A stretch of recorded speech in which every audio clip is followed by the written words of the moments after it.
welcome back to Breaking Bread. And what did you say your name is again? Terry Moore. Terry Moore. How old are you? I'll be 64 next month. 64 next month.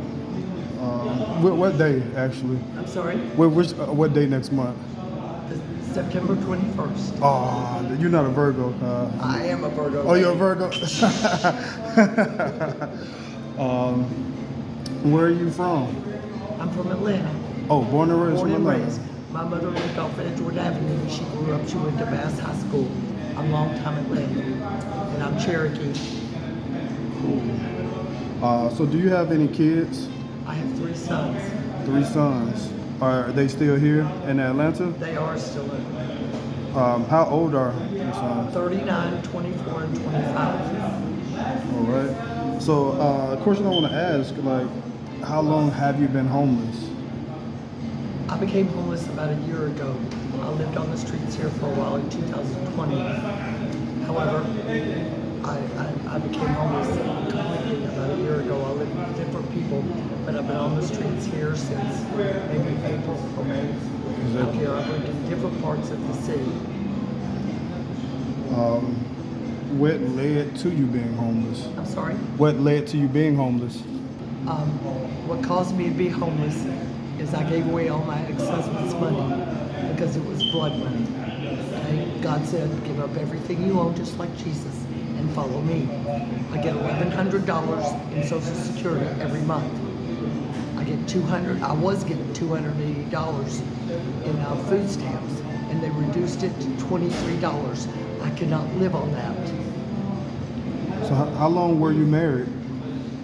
I was with this man for 24 years. 24 I was years. a stay-at-home mom. I was a soccer mom. I went to the schools. I volunteered at the libraries. I was that mom. But it was a manipulative. He was after a white man and his money, honey. All right.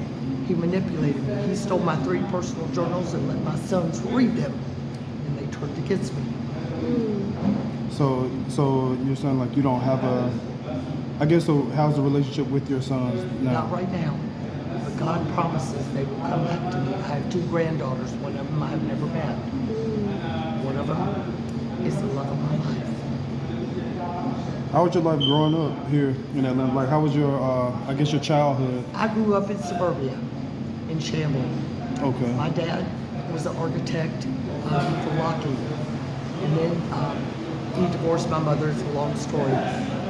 He designed his own house. I grew up in a well-to-do neighborhood.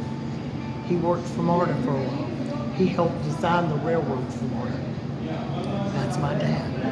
Oh man, that's pretty cool. That's really cool.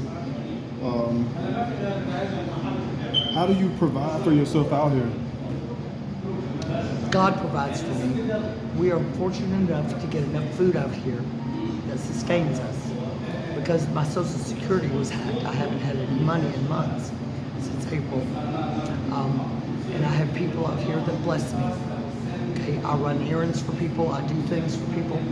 What I do out here, they call me Mama T for a reason. I get food and I gather it up, and they know they can come to me whenever they need anything. I make sure I have water and food as much as possible, and people will bless me for that. I kind of want to go into a little bit, like when we were walking here, you was telling me that you've been to the mayor's office quite a few times. What? 6 times. 6 times. Exactly what for? Because we only have 1 bathroom down here, okay? I went to them and I asked them, what are we gonna do? I had to wait 40 minutes for the bathroom, and they told me there's nothing they're gonna do for us. I took 4 bags of trash. I first took it to the governor's office, and that's when I learned that the governor is only here 4 months out of the year. And I said, excuse me? So I took it to the mayor's office. I want to know, I walked Georgia State, I walked this whole city, okay? We don't have trash cans adequate enough out here to pick up trash. I pick up trash all over Woodruff Park. I have half the rap population, okay? We have to do better for our people, okay? We don't deserve to live like this. And I remember that you were saying something about they're going to stop you guys from sleeping in like a certain area, Right. and they want There's laws, well, during COVID, somebody told me this. During COVID, because all the focus was on COVID, they passed laws which nobody knew about. We can't sleep on any sidewalk. I've been kicked off the sidewalk. I was sleeping over at the waterfall park over here. ADID agents came over here and said we had 2 more nights. We can't sleep there anymore. Georgia State and the parents are complaining. We have nowhere to go. We have no option. Do you know how many empty buildings we have here in Atlanta that can house us? Okay? It is unlawful. I've got a civil petition started. I've got over 200 names so far. Okay? There's laws on the books that says what they're doing to us is unlawful and it's inhumane. What is there any type of information where anyone could reach that civil petition? Like any type of information that you could give the audience just in case they wanted to support? Okay. I just started the petition. Okay. What the mayor's office told me is they want me to do this because they don't have an accurate number of homelessness people, and you know Atlanta is terrible. So the more names I can get, the better, and then we can get federal funding. Okay. Until we do something like that, they need an advocate. I am that person. So another question I wanted to ask. So trying to get out of homelessness? Yes, I am. The mayor's office told me I have to get my social security card. Common Ground, which is an outside church, helped me get my birth certificate. I've got an ID, but I have to have my birth certificate, my ID, and my social security card. I have to make an appointment with Social Security. Common Ground is trying to help me, but the mayor's office, when I went yesterday, we had a great conversation. He said he's going to take me physically as soon as I get my Social Security card. There's 2 building houses. What they're trying to do here is move everybody outside the city because FIFA's coming next year and we have this Trump stuff here. They want to move everybody outside the city. I said, I'm not moving outside the city. This is my city. And when you say outside the city, where exactly? College Park, Doraville, any place that is not in the city of Atlanta. Okay, so the outskirts of the Outskirts of the city. Yeah, Okay. because they don't want they don't want them to think there's a homelessness problem. But the mayor's office, he was fabulous with me yesterday. He said I've got 2 housing projects in the city that I can put you. As soon as I get my Social Security card, he's going to physically take me to see these places. He even offered to come down and find me down here. Okay, so I've got to get a phone. This is phone number 5 because they're stolen out here, all the time.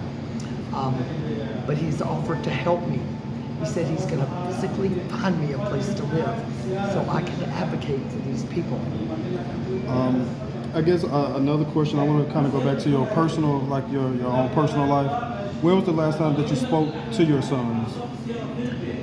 I was divorced. It was 2019 when my ex-husband left me. He stole my 3 personal journals and let my sons read them. Okay? You can't do that. Okay? And they turned against me. It was all for the love of money. My oldest son worked for him. Okay? And because of that, my younger sons listened to him. My oldest son is from my first ex-husband. My other 2 are 19 months apart. They're from my second ex-husband. So you've been married twice? I've been married twice. Okay, married twice. And so out of the 3, none of them, you haven't spoken to any of them in a while? When was the last time you actually seen your sons? Like physically seen them? 2020. In 2020. You went to visit or they came to visit No. you? It's a long story. I don't know where to go with this. My middle son worked at a bar down in town, and I went down there one day and I saw him. My youngest son, I haven't seen. My oldest son actually put me in jail. I've been in jail 6 times since I turned 60 in the service of God in the name of love, because I wrote a book about the abuse that we suffer in jail. Women, Black people. What are some of the things that you've seen and went through in jail? when I was in jail, I experienced racism for the first time. God had wanted me to feel that. I had black people live with me in 2020 so I could experience the black culture. I lived with a Nigerian family for 4 months so I could get the whole gist of it, because I can't tell the story if I don't have the experience. So jail was horrific. I spent 3 months in Gwinnett County Jail. I was abused violently. I went 3 times in South Carolina, 3 times in Georgia. They strapped me to a chair in South Carolina for 4 hours. I was abused horrifically. What they do to people is wrong. We have to tell our stories. We have to get it out there. I have met so many people out here. Their stories are just the same. I have a son from Congo that I kind of adopted. Long story again. But he spent 9 years in prison for a crime he didn't commit because he wouldn't snitch. The same bullet that went through him killed the drug dealer who was trying to buy drugs from a friend. The same bullet. And they put him in jail for it. That's the kind of stuff they do. We have to stop this. I was going to ask if there's a lot of stereotypes and a lot of things that people think about homeless, Right. or people being homeless. Right. Is there anything that you would like to say? I can tell you because I have met the most talented artists, R&B, rappers, people, and the conversations that we have out here, we talk about God all the time. We have spiritual conversations. These are the smartest people. There's an old man over here. He's 74 years old. He was talking about the Egyptian culture and things that I just went, you never know what people know. We are intelligent, informed human beings. Islam. When was the last time that you actually sat down and had a decent meal? Today. Today. How long was it before that? Last year, Last year? I've been eating off the street. A whole year. I'm sorry to hear that. That's okay, honey. We are blessed that we have people that come out here and feed us. That's why I pick up the trash. I said, how dare you, when they come feed us, you throw your trash on the ground. I'm glad I was able to, I don't know, come here and give you, sit down and break bread with you and enjoy a meal, even though it's been over a year. And I appreciate you just for having the time and to share your story with me.